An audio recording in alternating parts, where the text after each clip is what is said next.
Ya lo sabe, entonces, hay mucho que conocer sobre la forma de combatir a estas bacterias que pueden estar haciendo ya en nuestro organismo resistencia. Nos acompaña el doctor César Cabeza Sánchez, él es médico infectólogo del Instituto Nacional de Salud. Gracias, doctor Cabeza, qué gusto tenerlo.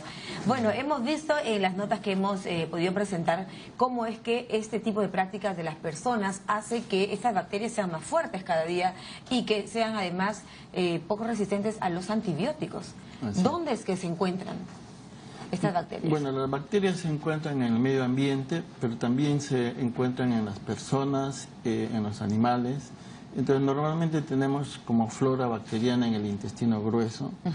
Y algunas de estas bacterias son patógenas y otras no son patógenas, o sea, no producen enfermedad, al contrario, sirven para producir vitaminas, etcétera. Pero aquellas que son patógenas son las que van a producir enfermedades, como se ha descrito en los videos. Como el Escherichia coli, por ejemplo, que está en nuestro intestino, ¿no?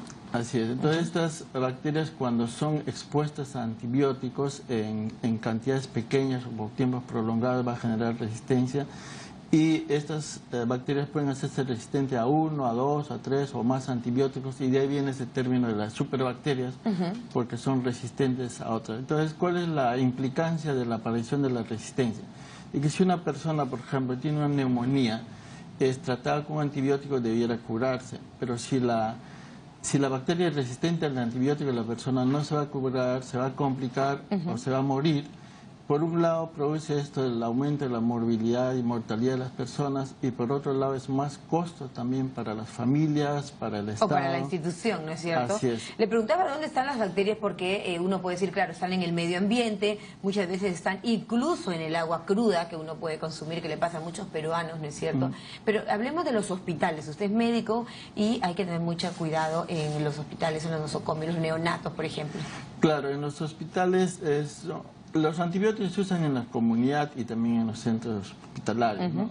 Usualmente en la comunidad a veces tenemos, o la gente tiene una tos, un resfriado, va a la farmacia y le prescriben antibióticos o le venden antibióticos, y la persona lo toma por un día o por medio día y se siente mejor, y esas actitudes lo que produce la resistencia a los antibióticos.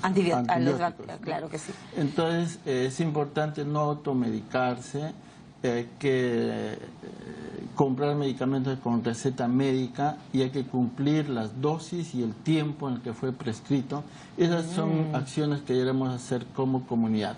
Lo otro es dentro de los hospitales. O sea, no automedicarse, doctor. Atención aquí, doctor, porque todos lo hacemos muchas veces, ¿no? Inclusive somos poco responsables de hacerlo con los hijos o con una persona incluso mayor. Los antibióticos tienen que ser prescritos por el médico. Claro, incluso el paciente le pide al médico que tiene un resfriado, deme antibiótico, ¿no? Que le corte, dice uno, ¿no? Claro, entonces uno por congraciarse con el paciente puede dar. Eso en realidad no debiera ocurrir. Lo otro es la venta libre de antibióticos que puede haber en las farmacias, ¿no? Las farmacias debieran vender antibióticos solamente con receta y el paciente debiera cumplir lo que está prescrito. Si es cada 8 horas en las dosis adecuadas y el tiempo suficiente. Claro, muchas veces a uno le mandan antibióticos 7 días, por decir, ¿no? Y uno trata de cortarlo antes. Eso no es lo ideal. Claro, la ¿Por gente qué, doctor? al segundo, tercer día se siente mejor, deja de tomar. Eso es lo que genera resistencia, porque las bacterias están expuestas a cantidades menores de antibióticos y se hacen resistentes, producen mutaciones, como se ha visto en el video, y eso hace que estas bacterias que han mutado, se han hecho resistentes, pasen a otras personas, y en las otras personas el antibiótico ya no tenga un efecto. Claro, perfecto. Por eso los días medicados del antibiótico tienen que cumplirse para matar esa bacteria. Así es. Si son 7 días, son 7 días. Son 10 días, son 10 días. Y si es cada 8 horas, son cada 8 horas en las dosis que se prescriben. El lavado de manos del cual hacemos incidencia siempre en este segmento, ¿por qué es tan importante para combatir las bacterias? Nosotros normalmente en la piel tenemos bacterias que son los gram positivos, pero cuando tenemos contacto con agua, con superficies, con la tierra, etcétera, con lo que hay en el medio ambiente, nuestras manos se contaminan con bacterias, por ejemplo, que uno puede ir al baño, no se hace una limpieza adecuada y que las manos están contaminadas, y si uno no se lava, eso lo va a llevar. Y si uno, por mala suerte, trabaja en un hospital, así es, esas bacterias que están en la mano van a ser transmitidas a las personas que están en los hospitales. Claro. O también hay agua y jabón, ¿no? Entonces lo que hay que usar es agua y jabón. No interesa si ese jabón tiene antimicrobianos o no, basta que sea agua y jabón, y eso es importante. Uno, después de examinar a un paciente, antes de examinar a otro, debiera lavarse las manos. Más aún si se trabaja con bebés, me decía usted, en las unidades, por ejemplo, de neonatología. Claro, hay ¿no es muchos cierto? niños, entonces después de atender a un niño, uno debe lavarse las manos antes de atender al siguiente, y de esa manera evita la aparición de brotes o de infecciones por estas bacterias. Ahora, en el mundo ya la ser. Organización Mundial de la Salud lo viene señalando, esta es una preocupación, ¿no es cierto? Se ha hecho casi como una práctica, muchas veces no cumplir con la prescripción o los días. ¿Cuál es otra razón por la cual se fortalecen estas superbacterias? Otra cosa importante es lo que se ha visto también en el video, es el uso de antibióticos para el engorde y el crecimiento de animales, sean aves, cerdos y otros animales que son entran al comercio de alimentos. Entonces, muchos de los que hacen estas crianzas han visto que el darles antibióticos hace que mejoren su metabolismo, asimilen mejor los alimentos, entonces en menos tiempo crecen, engordan, entonces es una ganancia mayor en menor tiempo. Y eso hace que... Pero, ¿qué ocurre? De que estos animales tienen bacterias en sus intestinos, estas son eliminadas al medio ambiente, y como estas bacterias ya han sido expuestas a los antibióticos, se hacen resistentes. Y esas bacterias que van al medio ambiente, van al agua, van a los alimentos, y los humanos vamos a tener contacto con esos microbios, y esos microbios ya van a ser resistentes, de manera que el antibiótico no va a surtir efecto, entonces esa persona puede agravarse o fallecer como consecuencia de una infección que podría haberse tratado con un antibiótico de manera apropiada.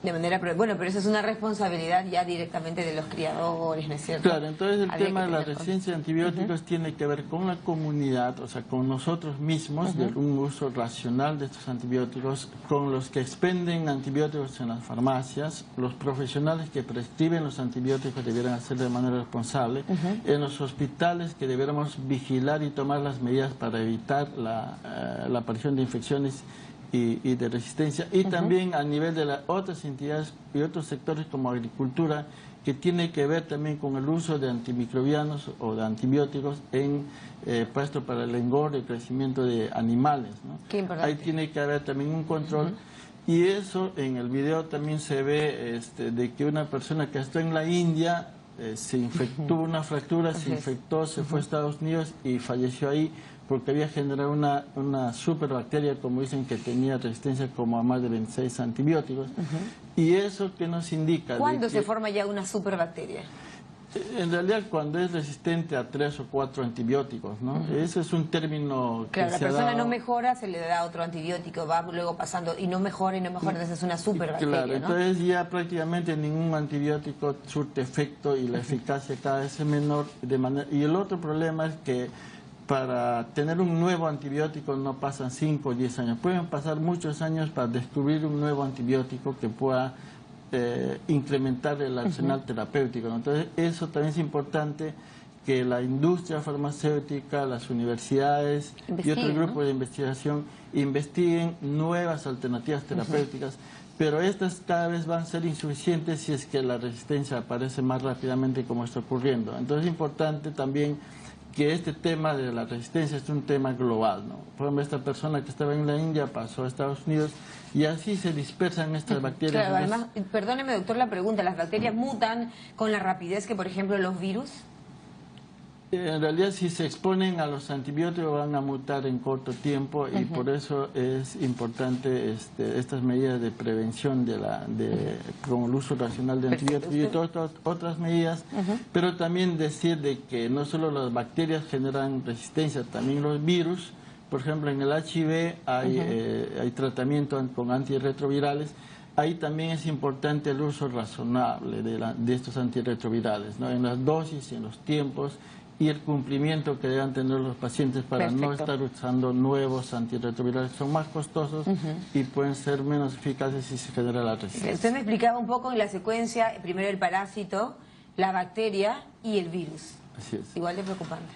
Así, si ponemos el tamaño, por decirte, sería una naranja, sería el parásito, la bacteria como un limón y el virus como una alberja, ¿no? Que es más pequeñita. Es más pequeña. Sin embargo, el virus también es muy fuerte muchas veces. Claro, el tamaño no importa, sino la agresividad y la capacidad de replicación que tienen. Entonces, si estos microbios se hacen resistentes a las formas terapéuticas que tenemos, entonces las personas van a fallecer o se van a complicar más rápidamente y van a generar más costos para las familias, para el Estado y para los servicios. Entonces ya lo saben, no automedicarse menos con antibióticos, no exigir muchas veces a los médicos que presionamos, prescriban un antibiótico para que sea la efectividad más pronta, con cuidado, ¿no? Con mucha prudencia. Gracias a nuestro invitado, el doctor César Cabezas Sánchez, médico infectólogo del Instituto Nacional de Salud, hablándonos de la resistencia de muchos antibióticos a estas superbacterias. Lavémonos las manos, eso nos va a ayudar en general para combatir todo tipo de virus, parásitos y bacterias.